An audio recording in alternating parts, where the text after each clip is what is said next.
Ejercicio número 2. En este ejercicio nos piden encontrar los valores faltantes, ¿verdad? Que nos muestran el cuadrito de abajo de la parte izquierda. En este ejercicio nos muestra un plano inclinado sobre el cual se encuentra un cuerpo. Vamos a suponer pues el cuerpo pues puede ser un bloque o cualquier tipo de material, y el plano inclinado pues igual puede ser una tabla o de madera, metal, o puede ser una superficie de concreto. Los datos nos dicen que ese cuerpo posee una aceleración de 0 metros sobre segundo cuadrado, lo cual nos indica pues que ese cuerpo pues no se encuentra en movimiento, y también nos da el valor del ángulo, que es de 60 grados con respecto a la horizontal, y en la masa de 9.18 kilogramos. Para resolver este ejercicio, lo primero que tenemos es que encontrar es el valor de la fuerza o del peso que ejerce este bloque sobre el plano inclinado. ¿Y cómo lo conocemos? Pues simplemente vamos a multiplicar la masa por el valor de la gravedad, que es 9.8 metros sobre segundo cuadrado, lo cual nos da un valor de 89.96 newton. Es decir, ese es el peso o la fuerza que está ejerciendo el cuerpo sobre el plano inclinado, lo cual lo podemos representar de la siguiente manera. A continuación pues necesitamos encontrar los valores que nos piden, como son las componentes en X y Y del peso, la fuerza normal, la fuerza de rozamiento, de fricción, y el coeficiente de fricción mu, que se representa pues con la letra griega.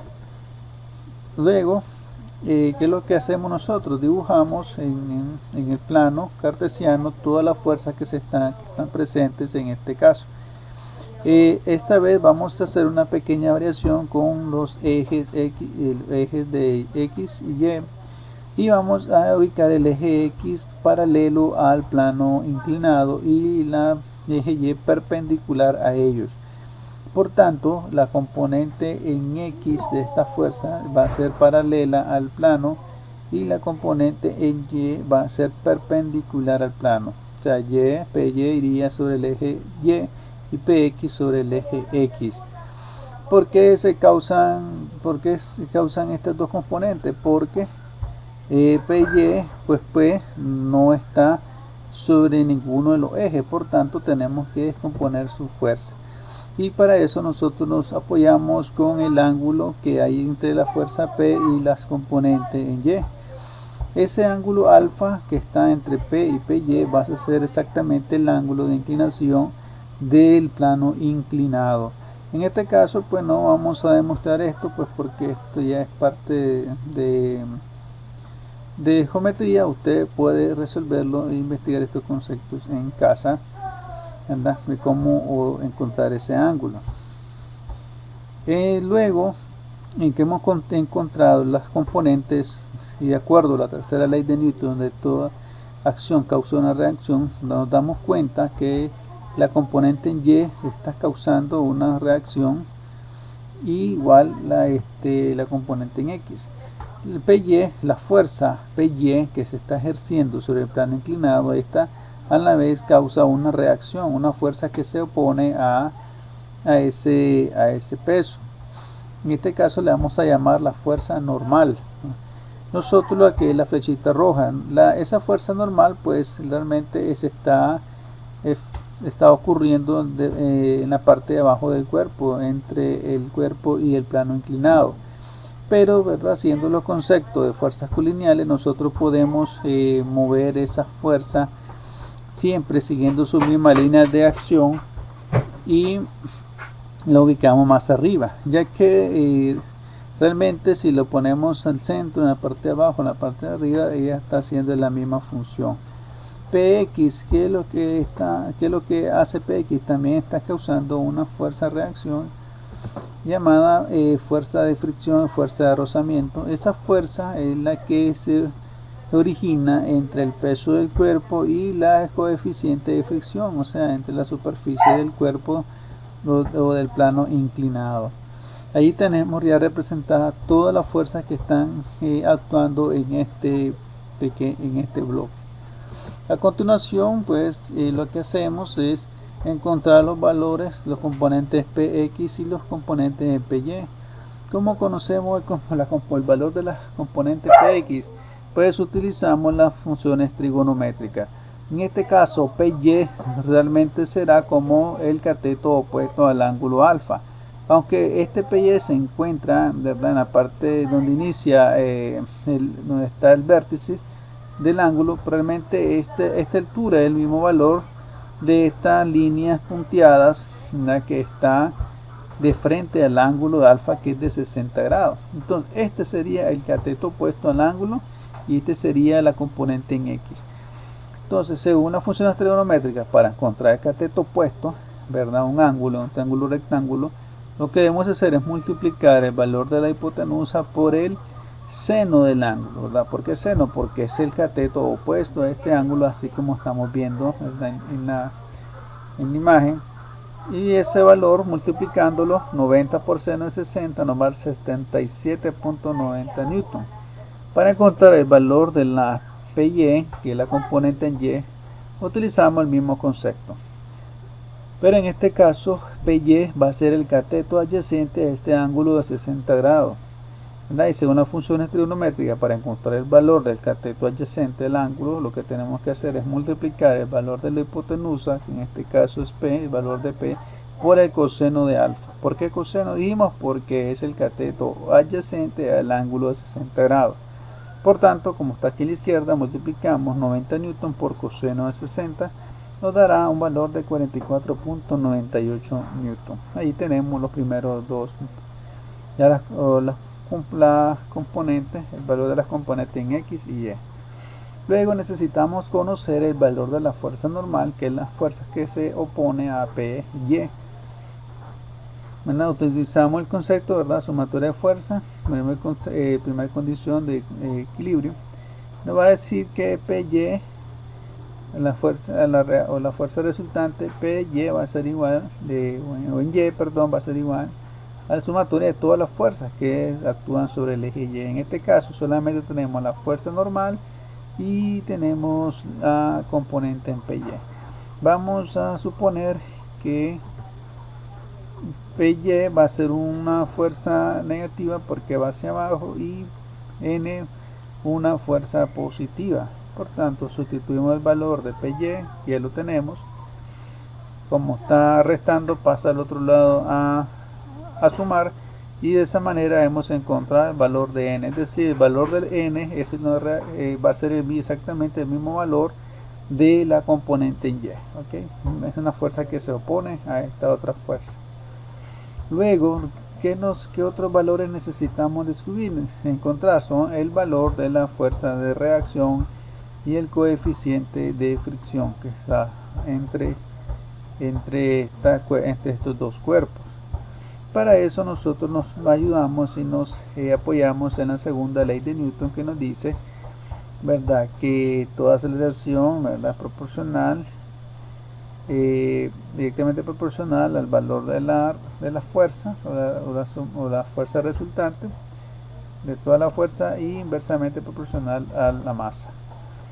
Ya despejado, dicho de otra manera, vamos a decir que la sumatoria de todas las fuerzas va a ser igual a la masa por la aceleración.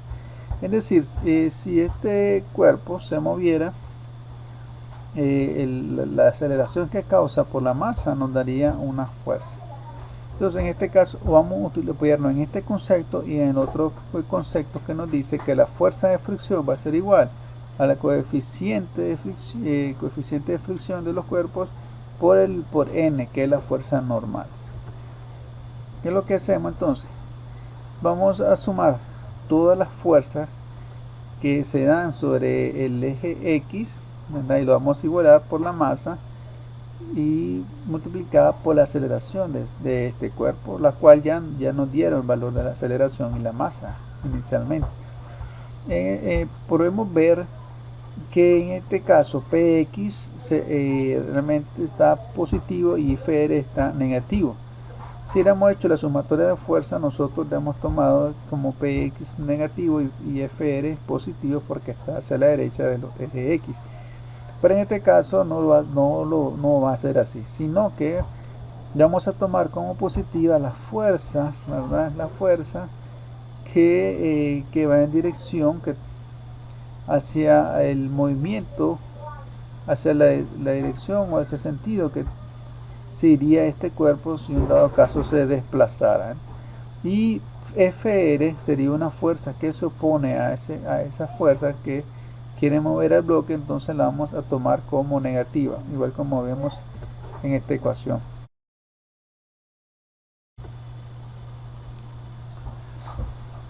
Vamos a continuar entonces con el despeje o la sustitución de valores de Px menos Fr igual a masa por aceleración. Px va a ser igual a P por seno de alfa, ya lo vimos al inicio en la parte superior, menos Fr va a ser igual a mu por n, que es la fuerza normal, todo es igualado a m por a.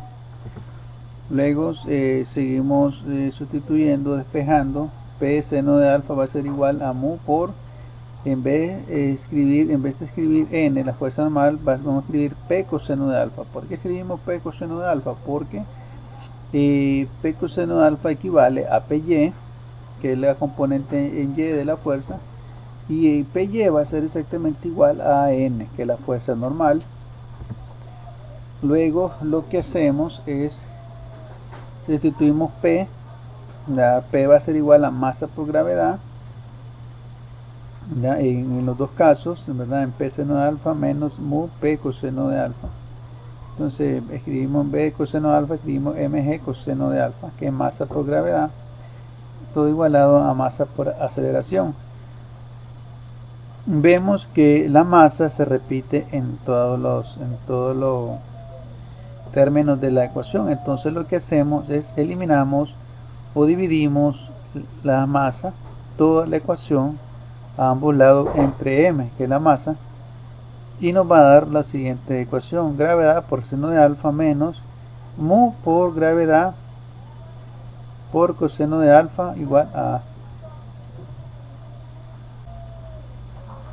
Entonces luego lo que hacemos es simplemente despejar mu. Mu gravedad por coseno de alfa lo enviamos, por así decirlo, al lado derecho de la ecuación, ¿verdad?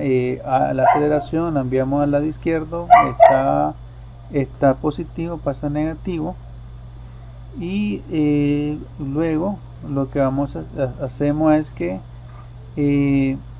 g seno de alfa le restamos la aceleración, como vemos al lado derecho, y luego lo dividimos entre g por coseno de alfa, ya, porque eso está multiplicando a mu y pasa al otro lado a dividir.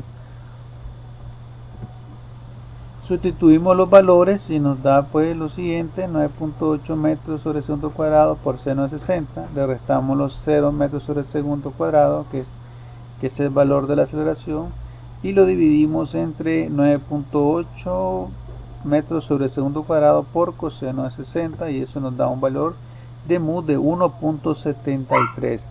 Ya conociendo el valor de mu, nosotros podemos encontrar Fr. Ya multiplicamos 1.73 por n, que es 44.98 newton, y nos va a dar un valor de 77.9 newton. Y así hemos terminado este ejercicio.